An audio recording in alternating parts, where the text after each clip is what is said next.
Don't forget to check out polymerclaytv.com. Hey everyone, it's Kira with Polymer Clay TV, and I'm going to show you how to make these really cool feathers, which I attached to this neat little Dreamcatcher that I made. The feathers are made with translucent liquid clay and our multi-feather mold from Polymer Clay TV. Let's get started. TV, and today I'm going to show you how to make a really cute dream catcher. And I'm not going to show the actual technical part of making the dream catcher because there are about a gazillion videos on YouTube how to do that. In fact, I'm going to link to one so you can make the actual base of this. So basically, I bought some 4-inch metal circles at the craft store. So one of them was used to create this. This is called sari ribbon, and it comes in big rolls like this. And I basically just pulled out one strand. It's about a yard. So I pulled out one strand of this blue color, and that is what I used to wrap around the outer edge, and then I tied the loop for hanging. And then I used this, which is, I'll tell you what this is. It's sulky. It's sewing thread. It's called Hollow Shimmer. The color is 145-6051 in case you want to use the same color. It comes on a 250-yard spool for using with your sewing machine, but I thought it was so cool that I could use it for other things like a project like this. So in order to be able to fit it through all the little webs when you make the Dreamcatcher, I just wanted to give you a tip. I used a piece of scrap clay and I made myself a tiny little mini spool of it. So there's a tip for you. There's scrap clay in there. I wound up about 2 yards of it onto the little spool so that I could get through the tiny little sections. When I got to the middle, I attached a clay bead that I made myself. So that's your bead for your dream catcher. You can make just a simple little bead that will match what you're doing. And you'll need some scissors. I found it useful to have a thin poker with me so that I could pull the thread through.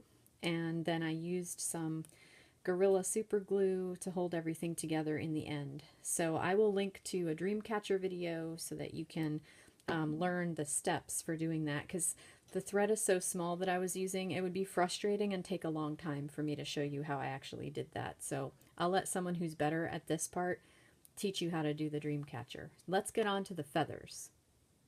So for the feathers, I'm going to use some color liquid poly clay, and I've got Q-tips here for the application, and my mold. My mold is preheated.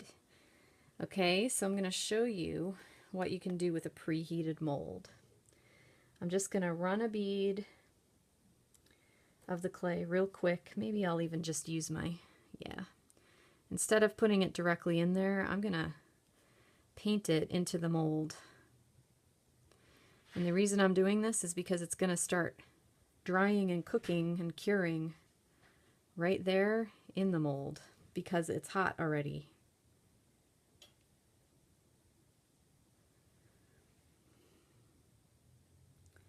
And this is one of the things I really love about Kato clay, is this ability to sort of heat the mold and get things going.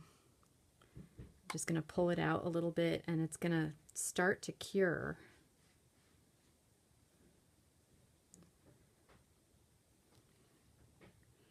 And the reason I want to do this is so that the colors stay separate and they don't actually mix together when I pour other colors into the feathers. And then if I want a little extra, I can go ahead and just drizzle it down the center of the feather. I'm going to do it on the big ones. Okay, and then you can spread it. The reason I'm using the Q-tip is because the liquid clay will get all over your paintbrushes. It'll be hard to get off. And you can get it off, but since I'm using multiple colors, I don't really want to have to deal with having multiple sets of paintbrushes sort of colored with the different colors of clay. So I'm going to sort of pat around some yellow in here, and then I'm going to toss this right back in the oven. So I'm doing it at the 275 that you would normally cure your clay at, but because my mold is already hot, the clay kind of clings to it and starts to cure, and it's going to create a really cool mottled effect when I start pouring in the other colors, and you'll see all of this after we get going here. This is transparent yellow is the color I was using. I'll be right back. While that's in the oven, I'm going to go ahead and mix up a teal color to use for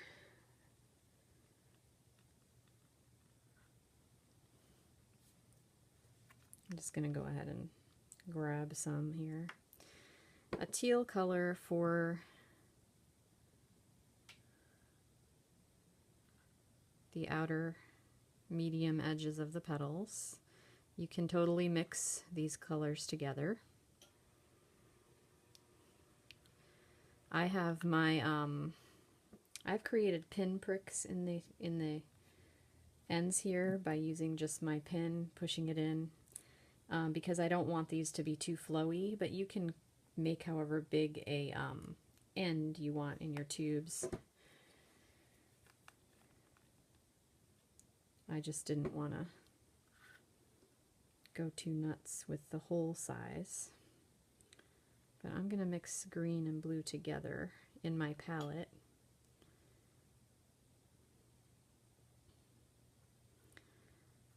Till I get a more teal-y kind of a color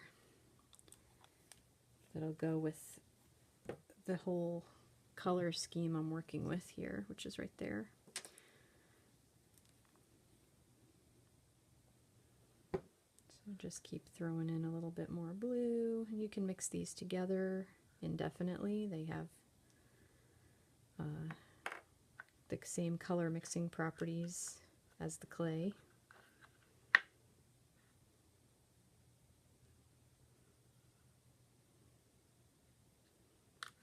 Maybe a little bit more blue. That'll be good, actually. I like that. I want it to be the same, but I don't want it to be completely the same, so leave that like that. I'm going to get my mold out of the oven.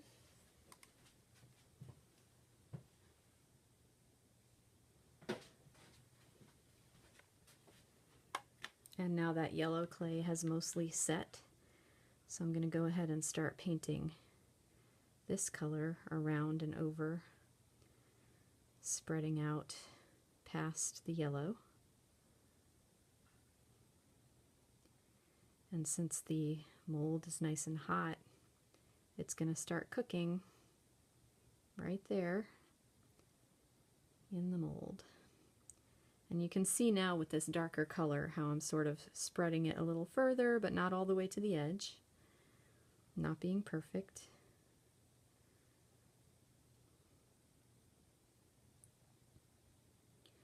I do want it to sort of touch some of the high points of the feather as we go down here. And that's what's so fun about it. You can sort of design as you go, and because the mold is already kind of hot, the clay is starting to cure a little bit wherever I touch it down. And I am using a toaster oven in my studio so that I can quickly go back and forth.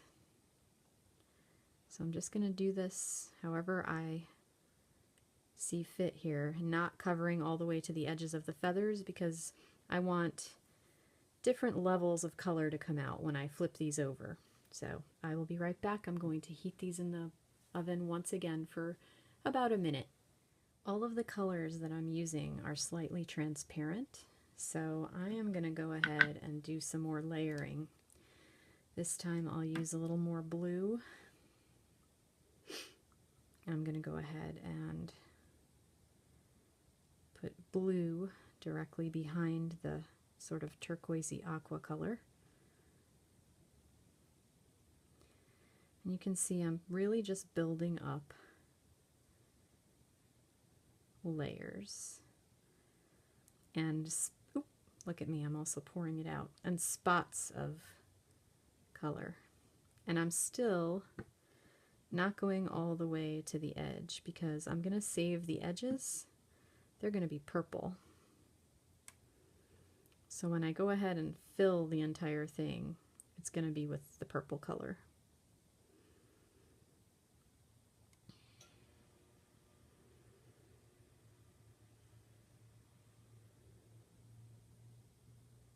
Okay. So this is going to go back in to my oven for another minute or so. I'm just setting the colors so that I can keep working. Do little globbies, let them spread out a little bit.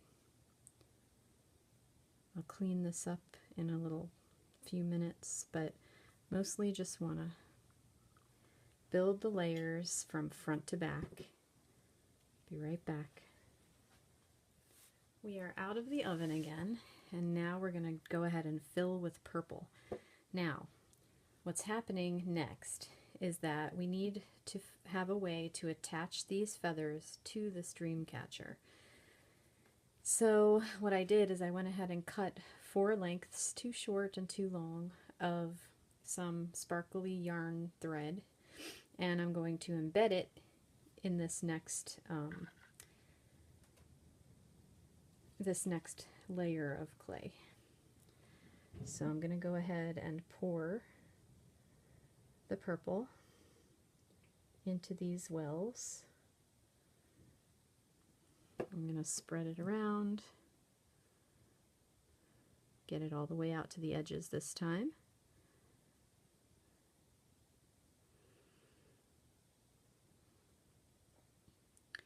And before it starts to actually cook up, I'm going to stick that end and make sure it gets nice and covered with clay.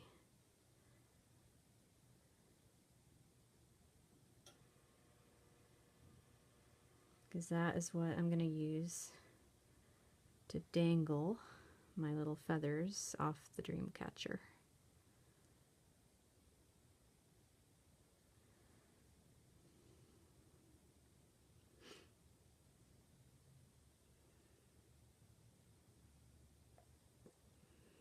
So just filling up the feathers the rest of the way. I'm not even filling them completely.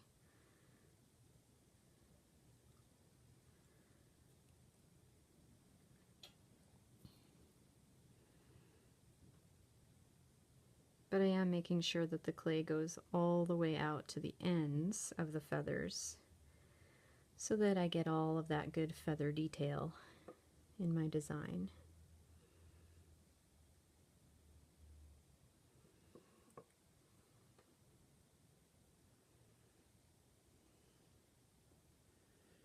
So you can just drag it around,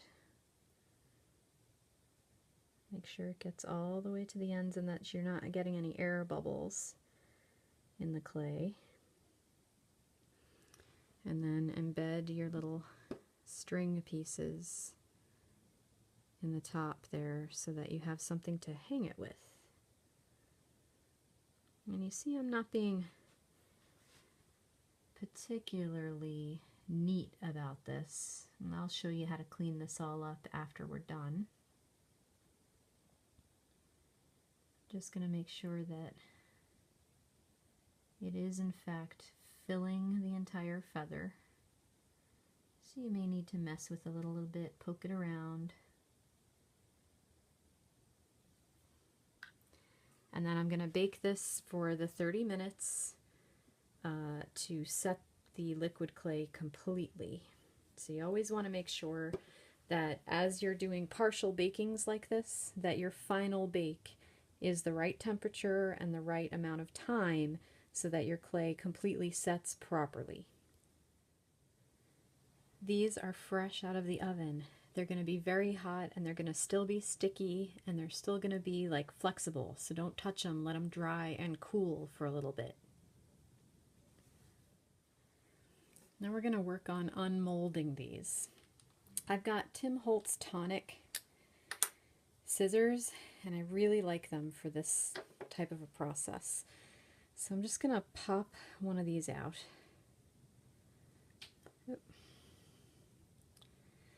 And take a look at the edges.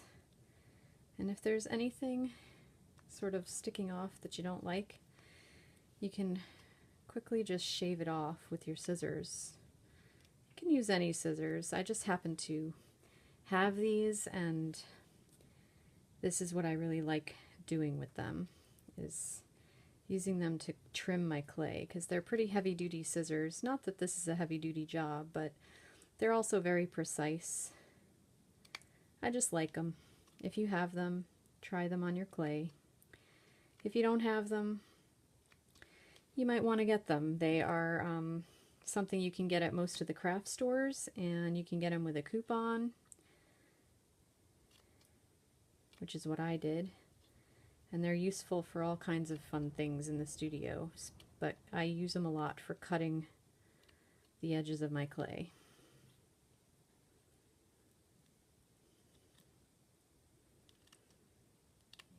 So you can just trim this up till your little pieces that sort of fell over the mold edges are taken care of.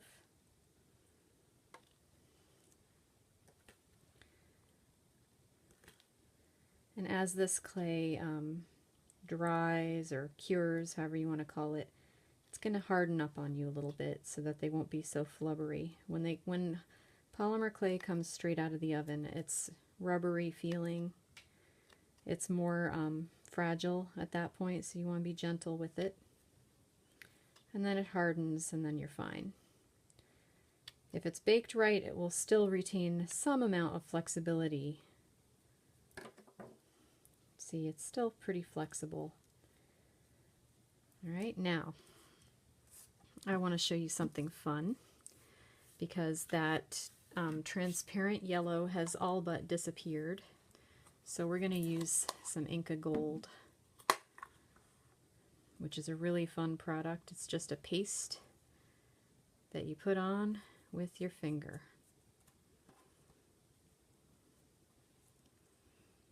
See how pretty that is? It's real easy. It dries right away.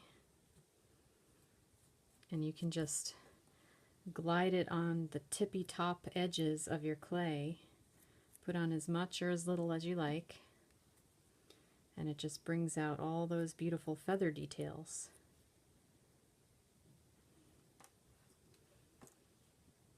It's pretty stuff. And it comes in lots of colors, and you can really control where you put it with your finger. See how nice that is? If you want it to really show up on the edges, you can put more on the edge of your feather. You can build it up in layers and use other colors with it too. In fact, I have some green I might add. There's the green.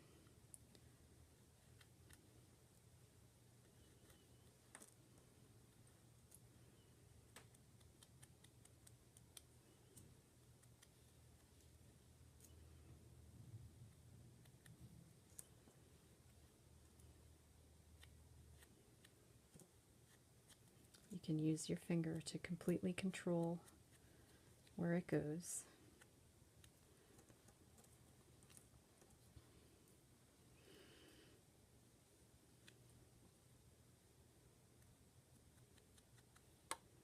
Okay, so there's the feathers.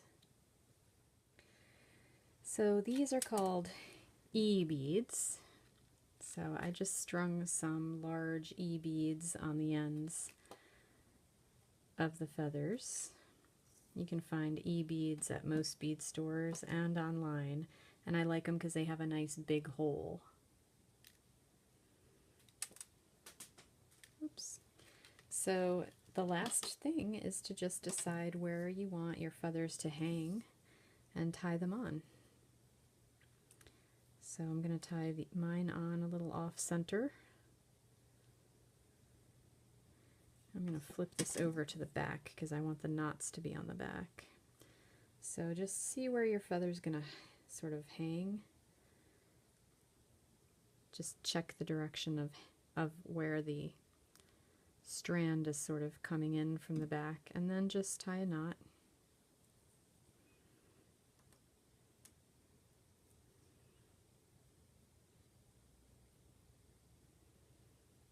Where you want it to be.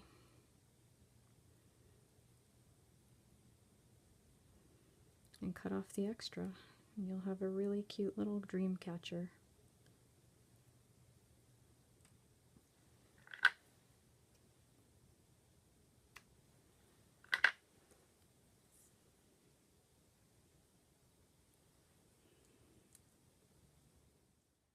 Thanks for joining us today. Don't forget to check out polymerclayadventure.com.